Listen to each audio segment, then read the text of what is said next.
The views and opinions expressed by the host and guests in this program do not necessarily reflect those of the company or its management. Viewer discretion is advised.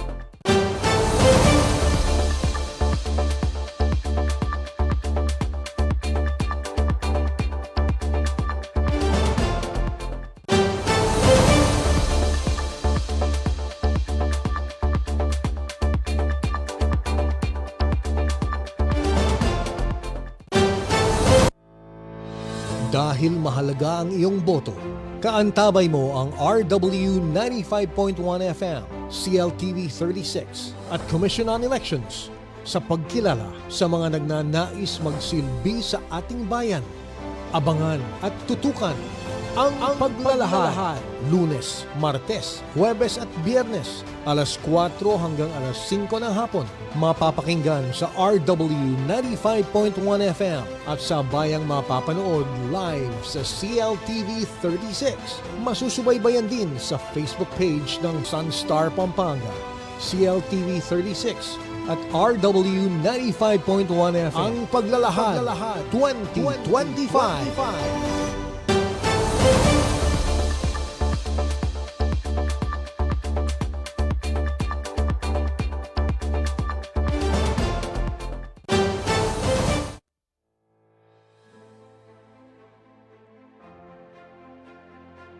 Oras sa Pilipinas, 2 minuto makalipas ang alas 4 ng hapon. Isang magandang hapon Central Luzon, Pilipinas at buong mundo. Kamusta po kayo? It's the 24th of March 2025. Ito pong inyong programa, ang Paglalahad 2025. Samahan niyo po kami sa loob ng isang oras upang talakayin ang mga impormasyong kinakailangan sa paparating na halalan at sa mga kandidatong nais nating iboto dahil 49 days na lamang po at eleksyon na. Ako po si Alex Sembrano at ito ang inyong programa, ang Paglalahad 2025. Hatid sa inyo ng Commission on Elections at RW 95.1 FM sa bayang mapapanood sa CLTV 36 at masusubaybayan din sa Facebook pages ng Sunstar Pampanga, CLTV 36 at RW 95.1 FM. Para samahan tayo ngayong hapon, ating makakasama live sa studio ang senior producer ng CLTV 36, Mr. Paulo G. Santos. Magandang hapon sa iyo, Pao. Magandang hapon sa iyo, yay! DJ Alex at sa lahat ng mga nakikinig ho sa radio, mga kaibigan, habang nagmamaneho at yun pong mga andyan ho sa kanilang tawahanan at syempre yung mga hawak ko ang kanilang cellphone, digital na tayo, Lolo Ray, ano? Shout out dito ho sa mga suki namin sa siyudad ng San Fernando, Pampanga. Naku, napaka-special ho nitong ating pong edisyon dahil, sa kada panahon na meron hong ayan, tayo ho maluwag na oras at ang inyo hong opisyal o di naman ho kaya yung wannabe ang uupo may pagkakataon ho kayong magtanong. Interactive itong ating show, di ba DJ Alex? Yes, that's right. Kung may mga katanungan o naisiklaro patungkol sa eleksyon, mag-text lamang po sa aming smart line 0919-264-4439. Pwede rin po kayo mag-comment sa aming Facebook pages. At bago natin ipakilala ang ating bisita ngayong hapon, narito muna ang mga balita sa oras na ito. Ang Paglalahad sa RW 95.1 FM. Elected barangay at SK officials maaring mangampanya para sa NLE 2025 ayon sa COMELEC. Pinapayagan ng Commission on Elections o COMELEC ang mga elected official ng barangay at sangguniang kabataan o SK na lumahok sa kampanya at partisan political para sa national and local elections 2025. Ayon sa COMELEC Minute Resolution 24-1001, hindi sakop ng pagbabawal sa partisan political activities ang mga halal na opisyal ng barangay at SK batay sa desisyon ng Korte Suprema. Nilinaw din ng COMELEC na tanging mga kawani ng gobyerno sa ilalim ng civil service ang may restriksyon sa ganitong aktibidad. Gayunman, may limitasyon na ang exemption na ito. Bawal humingi ng donasyon ng mga opisyal mula sa kanilang subordinates o pilitin silang lumahok sa mga ipinagbabawal na gawain sa ilalim ng Omnibus Election Code o OEC, partikular sa Section 261. Inalis din ng COMELEC ang pagbabawal sa mga job order o JO at contract of service o COC workers sa gobyerno na sumali sa kampanya, alinsunod sa Artikulo 9-B, Section 24 ng 1987 Constitution, Section 261 ay ng OEC. Paalala ng COMELEC, hindi maaring gamitin ang pondo ng gobyerno upang ipasok ang mga JO at COS workers sa anumang kampanya o partisan political activity.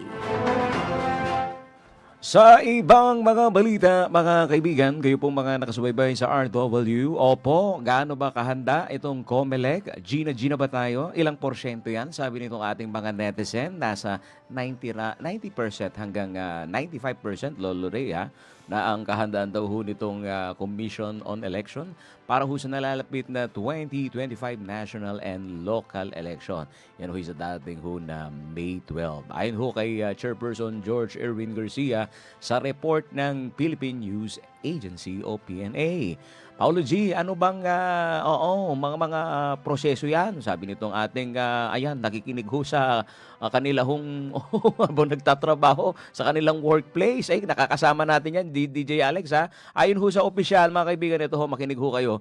Patuloy ho raw ito hong pagsasanay ho nila ng mga miyembro ng Board of Election Inspectors at kasalukuyan na rin pong nasa verification process ang balotang gagamitin at inaasahan raw na matatapos naman ang printing ng voters information sheet. Eto, ulitin natin, yung deadline ho mga kaibigan nung printing ng voters information sheet ay kailan? March 25. E di, tama ba ako? Bukas na yan, Lolo Ray? Dagdag pa niya, maaari ng magparehistro para naman ho sa internet o online ho na voting ang publiko. At mayroon ng nakahandang link para sa mga nais bumoto online. Alam ko meron akong narinig na balita din, DJ Alex, yung pagboto naman sa mall. Ang daming umaasa dyan dahil nga naman iba yung mall setup, malamig, di ba? Tapos tsempuhan pa ng may sale. Di ba? Yung pong mga nakikinig ho sa kanila hong trabaho. Kandutan may kakasiping mo kanyan kabang mitutundo yan. Ini makiramdam kang malita. Nga re-rening kaya katantalatuki. Yan. Nakikipagtulungan na rin daw ang Armed Forces of the Philippines o AFP, mga kaibigan. At gayon na rin ho itong pambansang pulisya. Ito hong Philippine National Police. Yung mga nakikinig ho sa atin ho ngayon, mga kaibigan, lalong-lalo na yung mga Fernandino. PNP at saka AFP, may joint effort yan para ho sa paghahanda sa halalan, mga kaibigan. Upang matiyak naman ho itong seguridad sa iba't ibang bahagi ho ng bansa habang papalapit na nga ho itong halalan. Samantala, mga kaibigan, kanina ko, makiramdam ko, hindi pa yung balita. Hinimok naman ho ni Garcia ang publiko na i-report ang mga kandidatong lumalabag sa election protocols. DJ Alex, ito masakit na katotohanan. Dami pa rin lumalabag eh. At makanyang larang tao nga rin DJ Alex. Makanyang lepo na lain dyan. Sapat namang sapat namang magpadala ng larawan bilang ebidensya dahil mismong COMELEC na ang mag-iimbestiga at magsasampa pa ng kaso kung kinakailangan.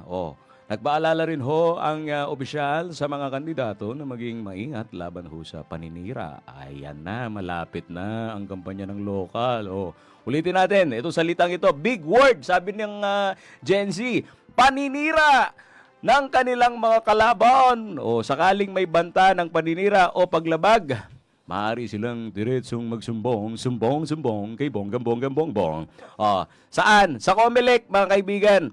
Magsisimula ang official campaign period. Eto, makinig kayo. Kailan yan? Ako, di na ako naniniwala dito sa campaign period. Nung nakarampang taon nagpaparamdam na sila. DJ Alex. Local candidates sa Biyernes na ho yan, March 28. Habang magtatapos naman ang lahat ng kampanya sa May 10, 2 araw, bago ho ang mismong eleksyon. Habak na! Paolo G, inuubo ako pag ikaw natawa ako at tinamaan ka. Wag mo kong sinisisi dyan. Sa iba pang balita, election materials essential signage sa isang bookstore sinita ng COMELEC. Inalista ng National Bookstore o NBS ang kanilang in-store signage na may label na election materials essentials matapos na makatanggap ng liham mula sa COMELEC. Sa response letter na ipinadala ng presidente ng NBS na si Adrian Ramos kay COMELEC Chairman George Erwin Garcia, ipinaliwanag nila na wala silang masamang intensyon sa pagbebenta ng mga gamit, partikular ang small money coin envelopes. Gayunpaman, nauunawaan umano nila ang pangamba ng komisyon na maaaring magamit ang maliliit na sobre sa mga illegal na aktibidad tulad ng vote buying ngayong nalalapit ang 2025 midterm elections. Bilang tugon sa kahilingan ng COMELEC, sinabi ni Ramos na agad nilang inalis at ipinatupad sa lahat ng kanilang branch sa buong bansa ang pagtanggal ng mga naturang sobre na may kaugnayan sa election materials essentials. Tiniyak naman ng naturang bookstore ang kanilang pagsunod sa mga ipinatutupad na regulasyon ng COMELEC at patuloy na susuportahan ang mga programa ng ahensya. Eto pa ang mga kumekembot na balita. Oo, gumagalaw ang mga balita namin mga kaibigan doon ho sa mga nakikinig ho sa social media at naman, yan yung mga followers natin na talagang yung kanilang interaction, engagement, yan ho ang aming gusto. Makalike ka dyan makashare ka dyan. Yung aking partner talagang modulated ho talaga ang boses ng aking partner na si DJ Alex, di ba? Gusto ko marinig yung iba't ibang yung iba't yung ibang nagagaya mo sa sige, Sampalan mo ako. Naku, tataas. Nandito pa man din yung ating station manager. Tataas yung talent fee ko nito. DJ Tyra, gusto daw ng iba't ibang klaseng boses. Di ba? Siya. Sample ba? Shoutout ko na lang yung mga Batangas. Yung mga Batangginyo na nagawin na ho dito ho sa ating mahal na lalawigan. Marami na hong ganyan. No? Ito naman hong ating pong balita diyan ho sa Angeles City. Alam mo ba, DJ Alex?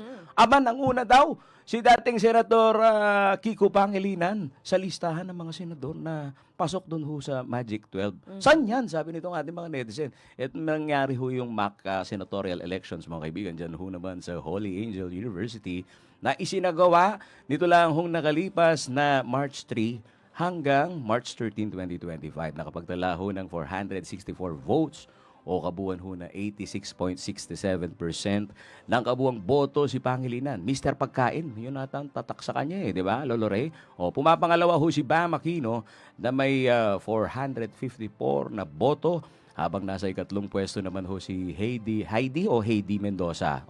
Yun, pasok din ho sa Magic 12 sina Luke Espiritu, Danilo Ramos, Calio de Guzman, Norman Marquez, Attorney Sani Matula, Teddy Casino, Arlene Brosas, Ronel Arambulo at Roberto Balon.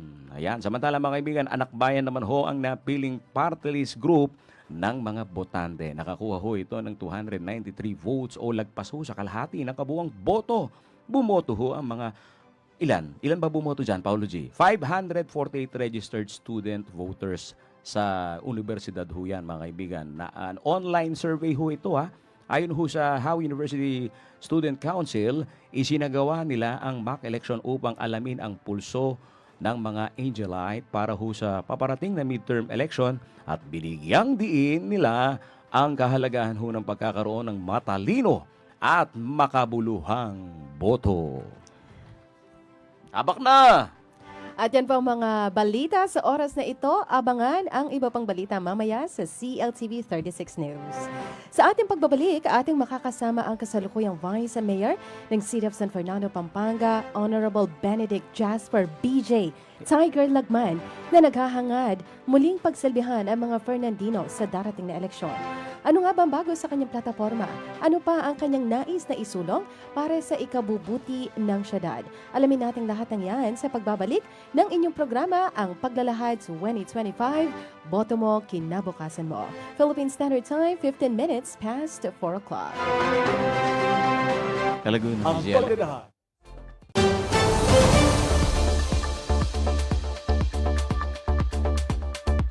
Magandang araw, Central Luzon. Alam niyo ba ang mga dapat dalhin sa voting precinct sa araw ng botohan? Una, hindi na kailangang magdala ng ballpen dahil mayroon nang ipoprovide ang COMELEC. Ikalawa, huwag magdadala ng kahit anong campaign material sa loob ng voting precinct. Ikatlo, maaaring magdala ng kodigo o listahan ng mga iboboto, ngunit siguraduhin ito ay nakasulat sa malinis na papel. Pang-apat, siguraduhin hindi ka nakapagdala ng sample ballot sa loob ng voting area. At panghuli, huwag kakalimutan ang inyong voter's ID o kahit anong valid ID. Ako po si DJ Tyra Mendoza Vitug. Samahan niyo ang pinagsarib na puwersa ng RW 95.1 FM at CLTV 36 sa Ang Paglalahad 2025 upang mas pag-usapan at unawain ang mga mahahalagang issue ng halalan. Dahil boto mo, kinabukasan mo. Ang Paglalahad 2025, Lunes, Martes, Huwebes at Biyernes, alas 4 hanggang alas 5 ng hapon. Live sa RW 95.1 FM at CLTV 36. Sabayang mapapanood sa Signal Channel 115, sa FB pages ng RW 95.1 FM, CLTV 36, Sunstar Pampanga, at sa website at YouTube channel ng CLTV 36.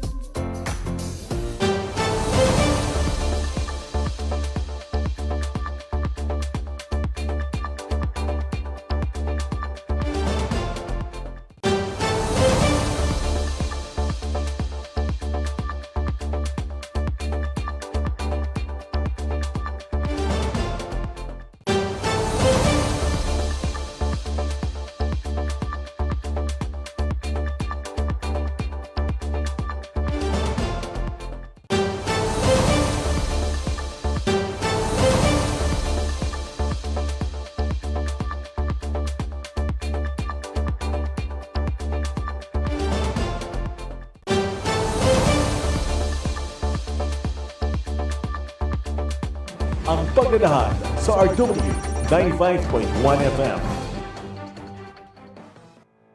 Philippine Standard Time, 17 minutes past 4 o'clock. Nagbabalik po ang inyong programa, ang Paglalahad sa 2025. Ako po si Alex Zambrano.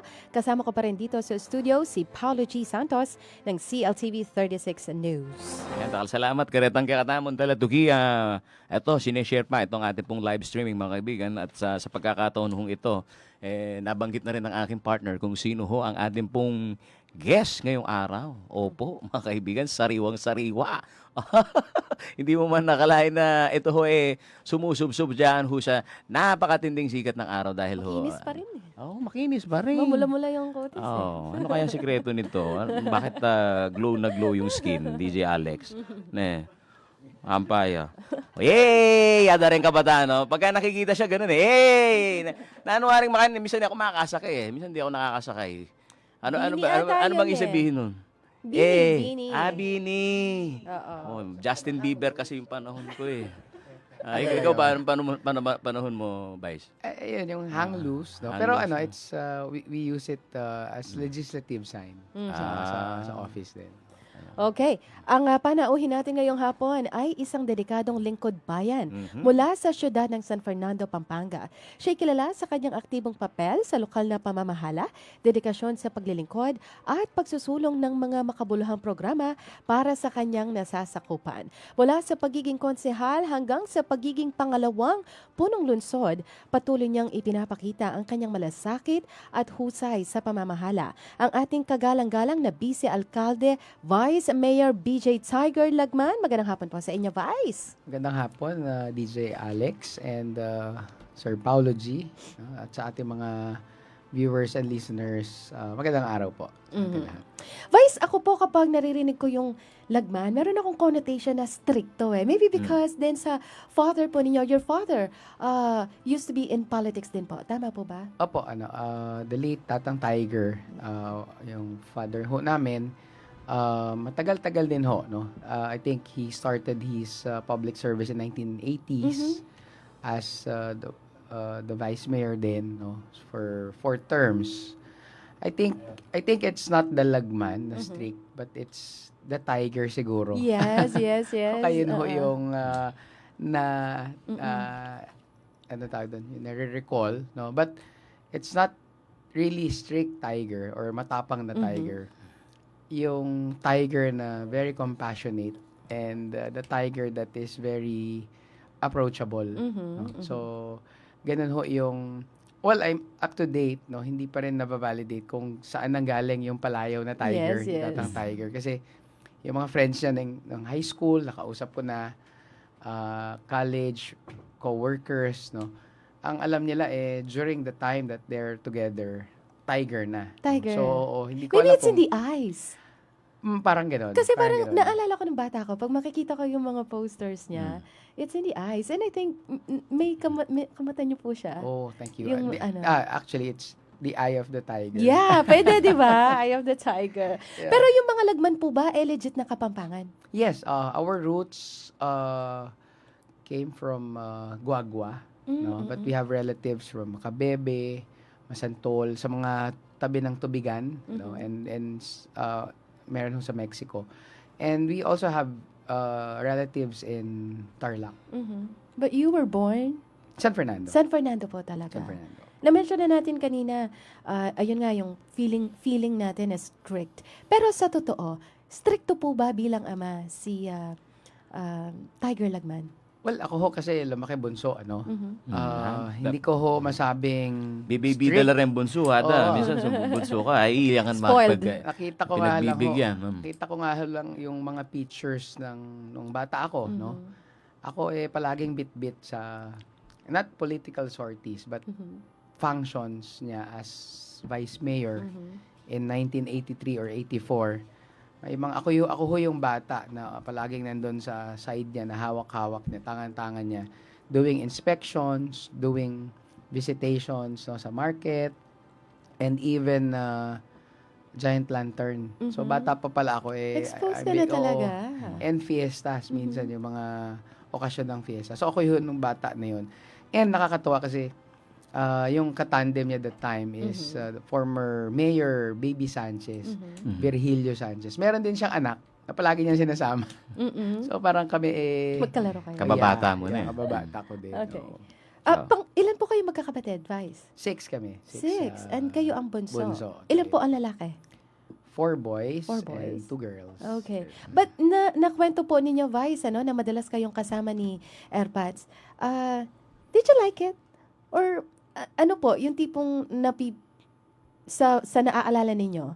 O napipilitan lang kayo that time kasi si father, pero ayaw nyo talaga. Or bata pa kayo, parang andun na yung puso ninyo na parang natutuwa kayong namimit yung iba't ibang tao. Yes, I still recall vividly nung pag pinupuntahan sa bahay. Kasi di ba, ang mga public officials ho natin pinupuntahan yan sa bahay. Hindi ho, before, it's not the office that, it's the house talaga. Pag wala pa ho si Tatang Tiger or nakapahinga pa siya, ako ho yung batang sumasalubong sa mga bisita. Okay. No?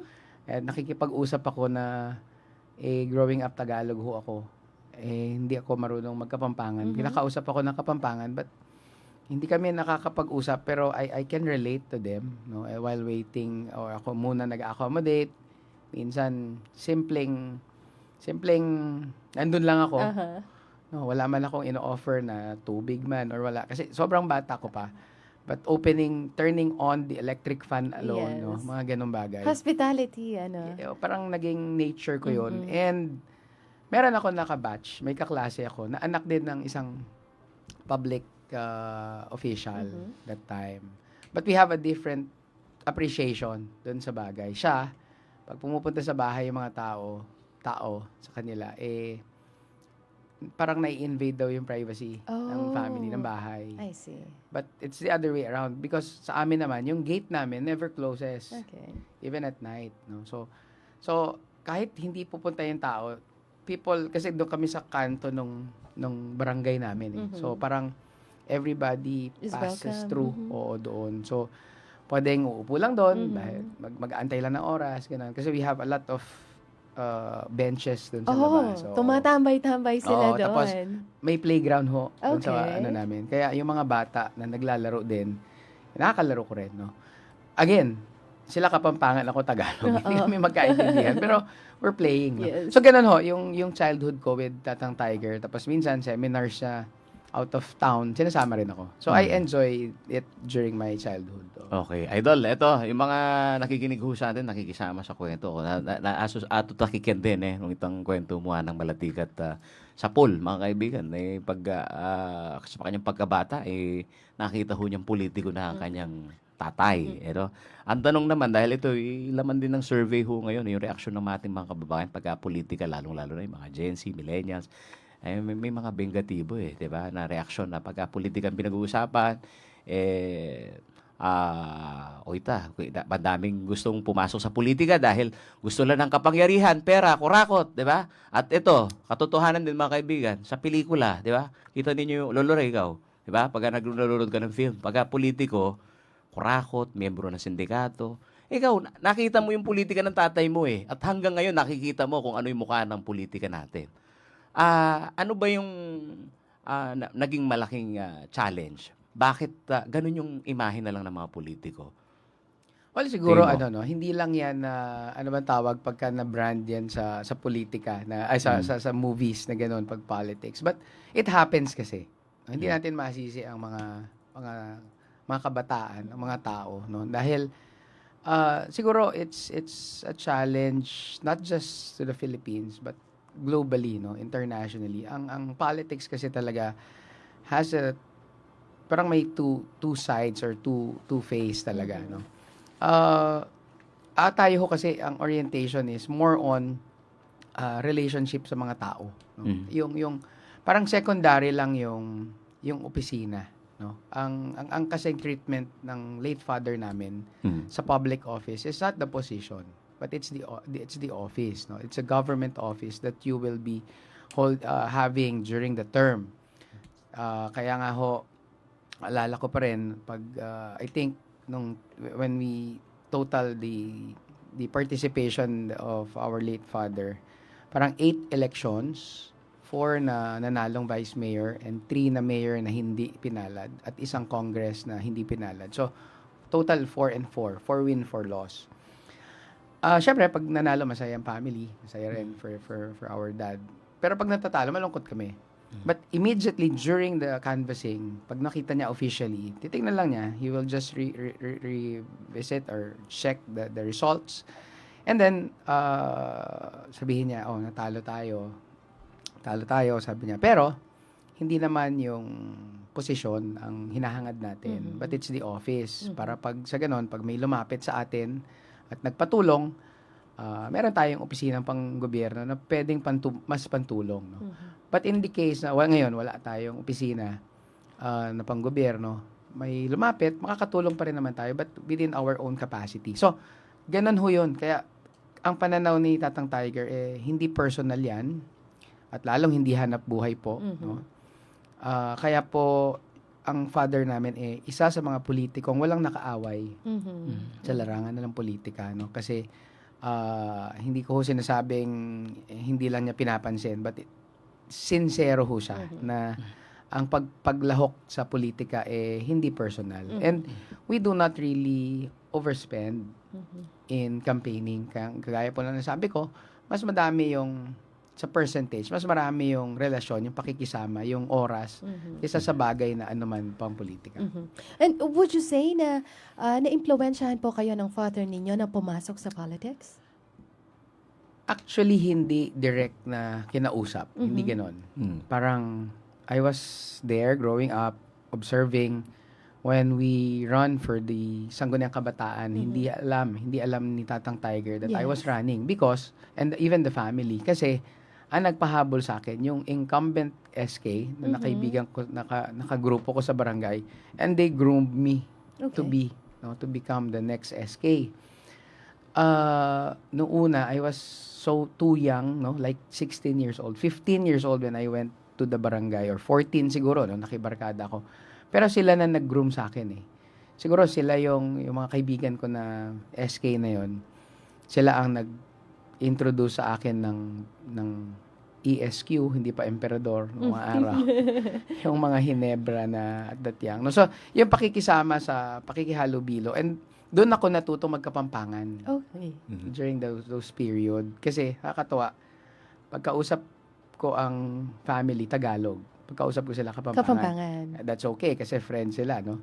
Pero, ito yung mas, yung mga kuya ko, pag nag-uusap sila ng mom, ng dad, Kapampangan. And then, pag sa akin, Tagalog.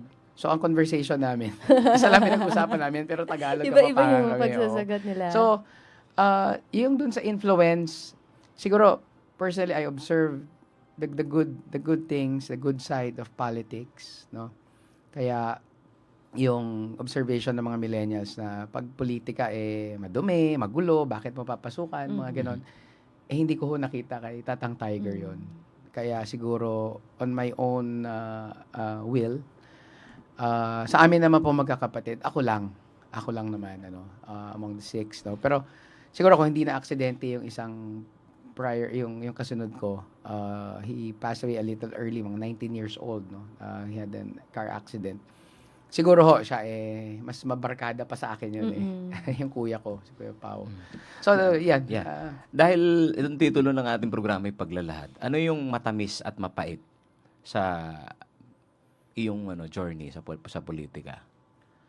Well, Doon muna tayo sa mapait. Sa mapait ho, no? Kasi tayo ho, personally, when we go around and engaging sa mga tao, syempre, we can always represent, hindi lang yung sarili natin, but as an elected official, we can always represent the office that we have, that we're holding. Kasi, fina-function ho natin. No? And part of our mandate is to go around talaga.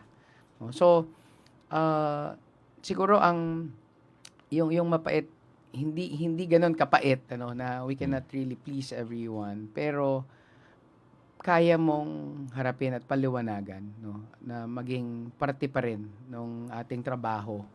Hindi yan, di ba sabi nga, addition. Politics is addition. Hindi ibig sabihin merong isang usapin na hindi kayo magkasundo or magkatugma ng opinion. Ibig sabihin hindi mo na isasama sa mga pinag-uusapan. The more that you need, no? Kaya to be an effective legislator, you should be more, mas grounded ka talaga, no?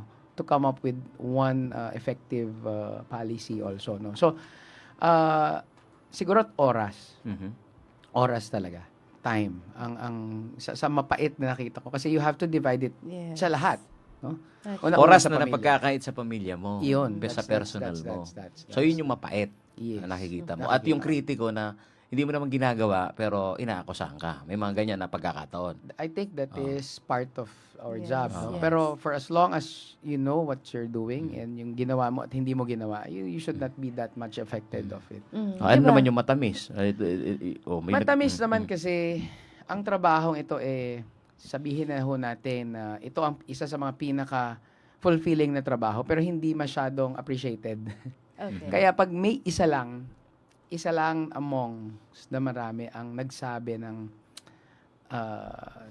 nag-tap ng shoulder mo at nag-assure of your ginagawa is tama. Ang laking bagay, ang laking validation doon sa oras na mapait, no? Na deprive. So again, it's very fulfilling but hindi lang ganoon ka-rewarding, no? But hindi naman ho tayo pumasok sa It's really public office. service. Yes, kasi not all, hindi ho lahat nabibigyan ng pagkakataon. Kaya pag andyan ka, gawin mo lahat. I agree. Oy, magko-commercial break muna po tayo. Magbabalik ang inyong programa, ang Paglalahads 2025. Boto mo, kinabukasan mo.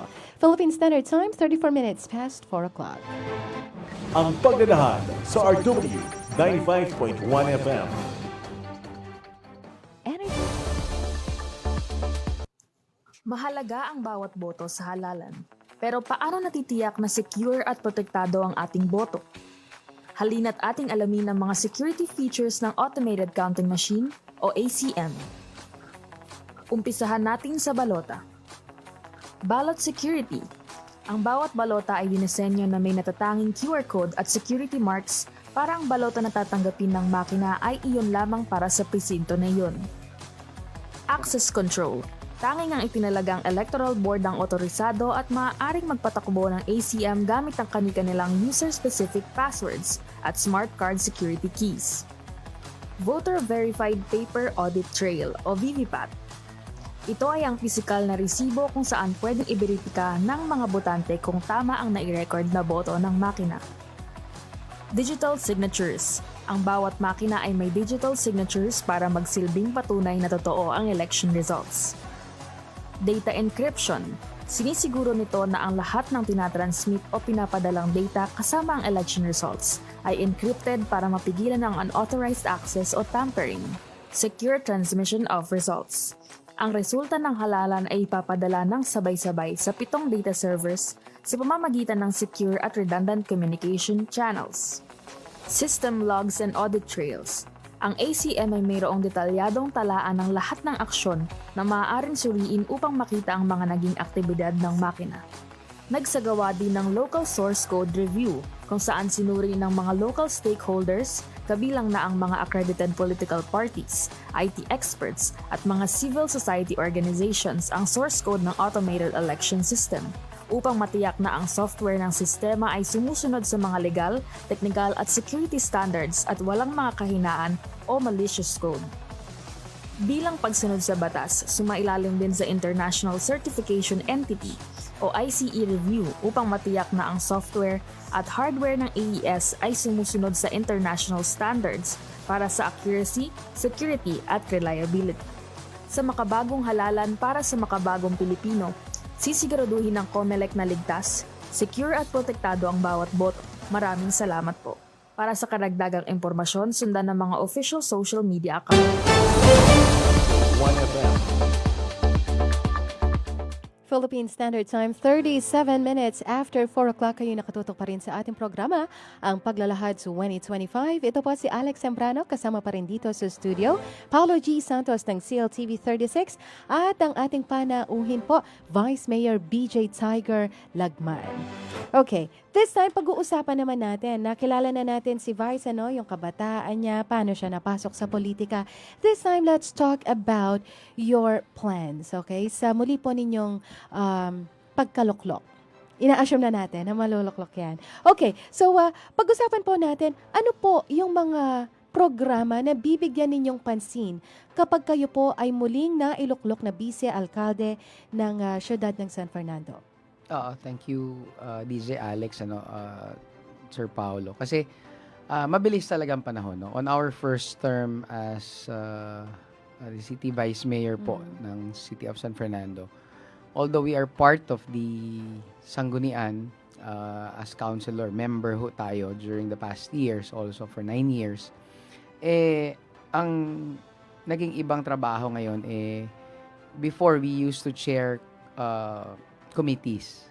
But now, as a presiding officer, we oversee yung mga committees ng mga iba't ibang konsehal. And nakita ho natin na we need to institutionalize programs from different committees. Unang-una, hindi lang ho sa paggagastos ng pondo ng city government, but to set the direction in not just preparing the budget, but allocating the budget for effective, efficient programs, plans and programs. Kasi alam naman ho natin na mga local chief executive, may kanya-kanyang strength, may kanya-kanyang forte. Yes. Pero may mga bagay din po na kailangan ma-institutionalize, na instill, na dapat taon-taon, hindi lang yan niraraos na programa. Kailangan, you have to see the effect of the program and improve it year by year. In doing so, hindi naman ho tayo sa nag-encroach or ng trabaho ng may trabaho.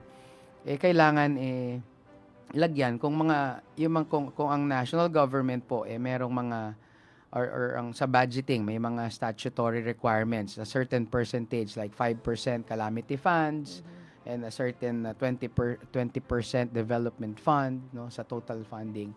Dapat ho yung mga ibang programa malagyan din ng mga ganyang klaseng ng local para ho sa ganon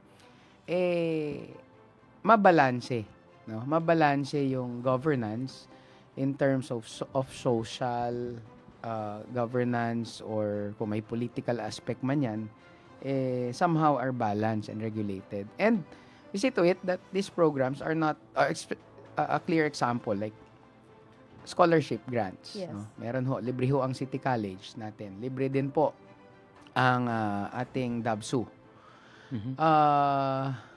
Technically, we need to assist our students doon sa kanilang panggastos araw-araw. Yung transportation, other expenses. So, meron ho tayong educational assistance program. Dapat ho yan, taon-taon, lumalawak ang beneficiaries. No? Dumadami. Kasi, dumalaki ang budget natin taon-taon. So, ibig sabihin, kung meron naman hong nadadagdag taon-taon, dapat nadadagdagan din po ang mga beneficiaries. No? At hindi lang po pagka-election year dumadami. Dapat yan, ang programa ho, pag nakapasok ang estudyante ng nag-qualify, let's say on the first year, second sem, at na-maintain niya ang grado niya, na wala namang failing marks, dapat doon the second year, first sem, hindi na siya kailangan mag-reapply hanggang matapos ng fourth year ang estudyante para masiguro ho natin na makakapagtapos ng pag-aaral itong ating mga kolehiyo dito sa San Fernando, no? Yes. Gusto ko sundan yung sinasabi mo, kwento mo, no? Napakabuti ho yung terminong institutionalize. Kasi dito, DJ Alex, alam niyo baga, yung binanggit din ni Vice Mayor BJ Lagman, no? Pagka election lang, o kaya pag malapit ang election, saka nadaragdagan yung mga scholar. Diba? O kung ano man yung mga iminumungkahing benepisyo. Sa usapin din ng health, yan. Ito, maliwanag na naririnig ho natin sa ating mga kababayan, lalong-lalo na yung mga pumipila na gusto ho nilang sumailalim sa ano pong medical attention. Yung paano mai-institutionalize na karakalda pa mo, manyiklod la pa kung kani-kanino, baka nita pong milabas itang karelang kahit pamangailangan para at least magkaroon ho ng katugunan ho yung kanilang mga problema. On your end, sa sanggunian, paano ho ninyo nakikita, particularly ito, universal healthcare, di ba? Alam ko kahit paano, pagka bumabayan yung mga LGU, kailangan ma-institutionalize kung paano ho yung pag-alalay ho natin sa mga nangangailangan. So far po, ang San Fernando, anong status niya ngayon?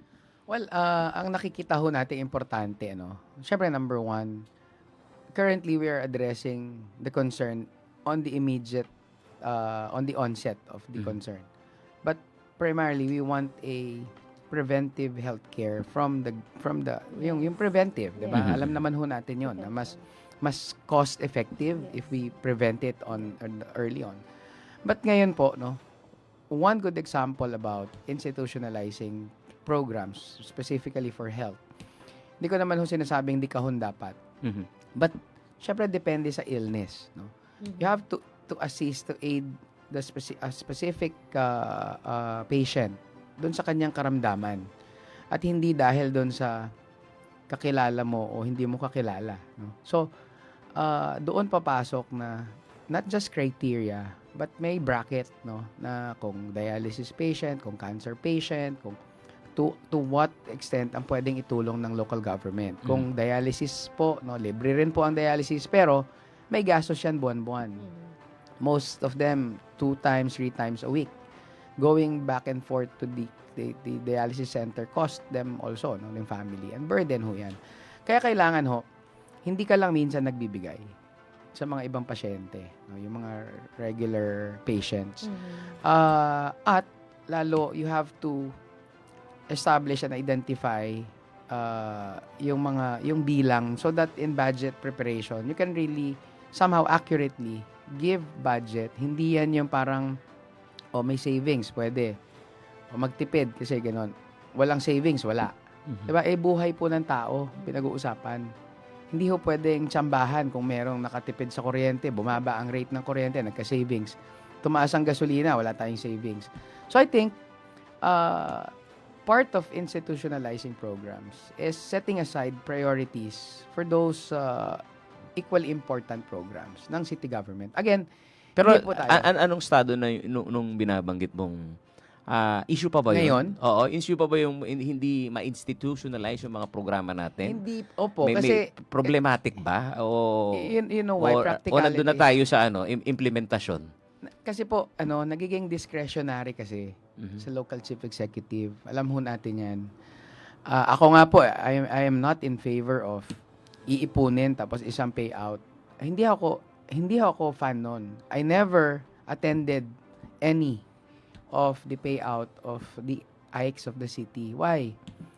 Kasi po, ang taong nangangailangan ng medical attention doesn't need to wait for the batch to be called bago mabigyan ng assistance. Kasi, kagaya po na nabanggit ko, yung tulong na nanggagaling sa pamahalaan, baka maya-maya burial na yung aabutan nung pag-aabutan natin ng tulong bago pa ma-schedule yung payout. No? That is not part of the institutionalized system for our healthcare na apply ka after a certain attend ka, no? I think it defeats the purpose of yung serving yung urgency, no, nung tulong. But kagaya po nun, kung nasaan na, yun nga, hindi ho kasi, sabi ko, may kanya-kanyang forte ang mga local chief executive, no, and priorities na siniset. Kaya marapat lang na ma-institutionalize most of the programs. So, lalo na ho, yung mga nasa social. No? But then again, hindi ko ho sinasabing malayo pa.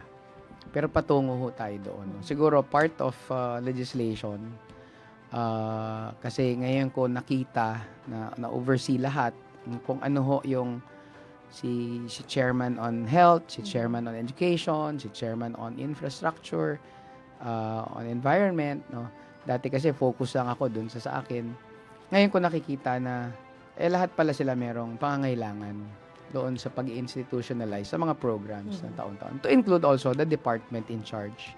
So, kaya ho lumilitaw na malaking parte ng governance is the mayors, no? But now we will try to be part of not the executive, no, hanggang sa legislative tayo, to make sure that the next years ang pag-spend ng city somehow guided. Well, we are line budget. Oo, nandun naman po 'yun, no? Pero doon sa implementation, doon nagkakaiba.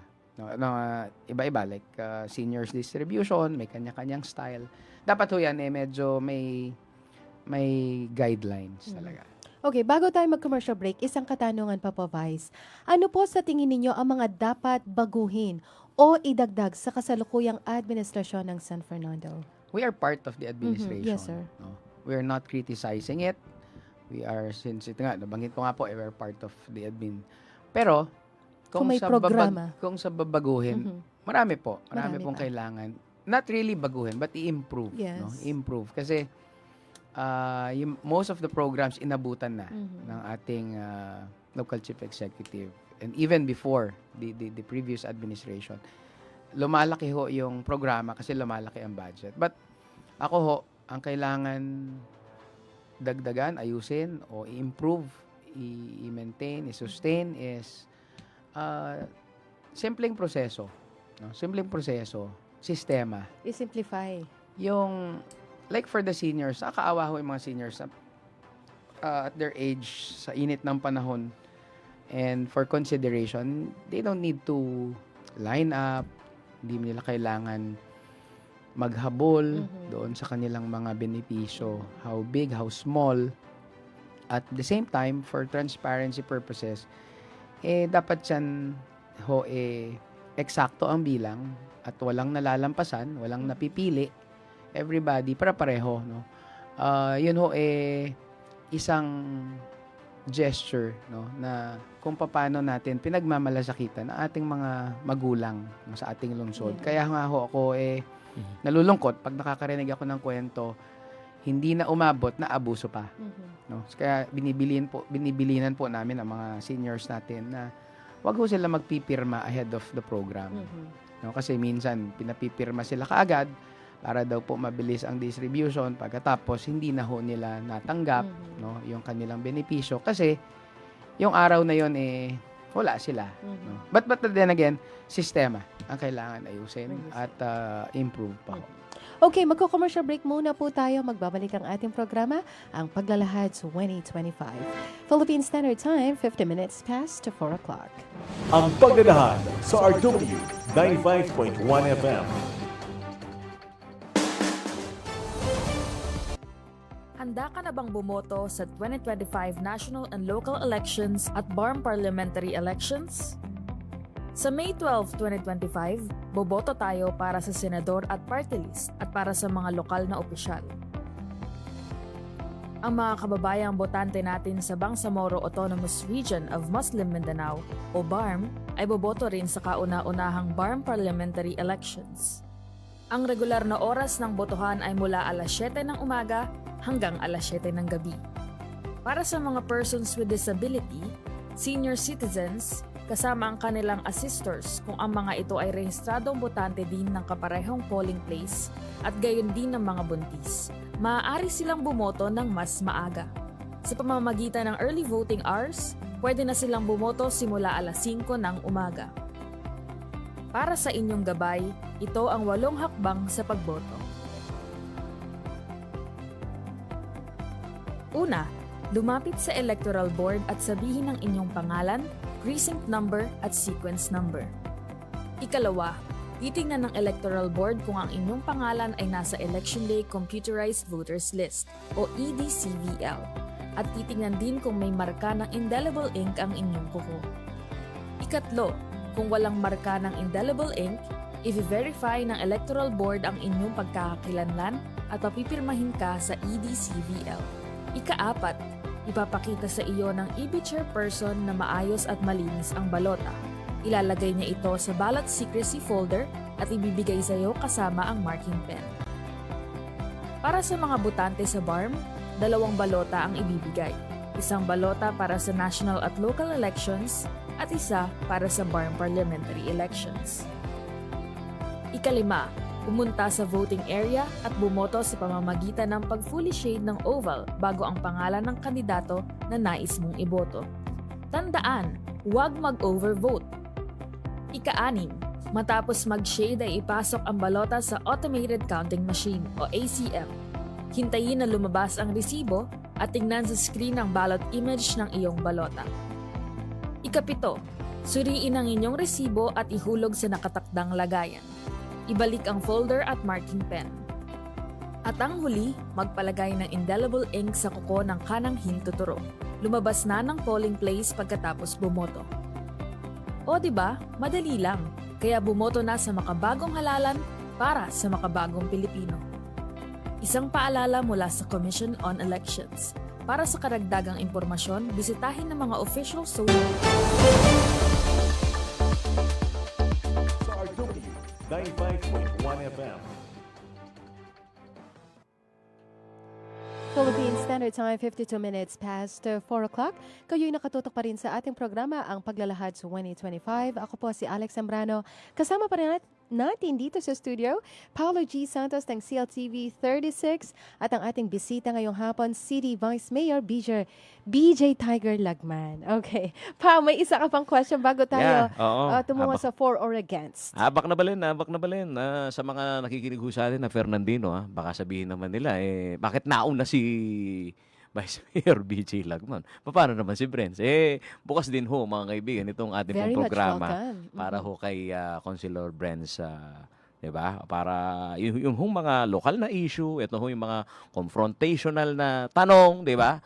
Okay, ito susunod ko na confrontation na tanong sa iyo. Kasi public opinion ngayon na malaman na sinobra kayo keng balumi at kayo keng poder oversight power. Alam namin nasa poder ng legislatura na meron kayong oversight power na tignan siyasatin ng maigi kung ano yung mga hakbang ng chief executive.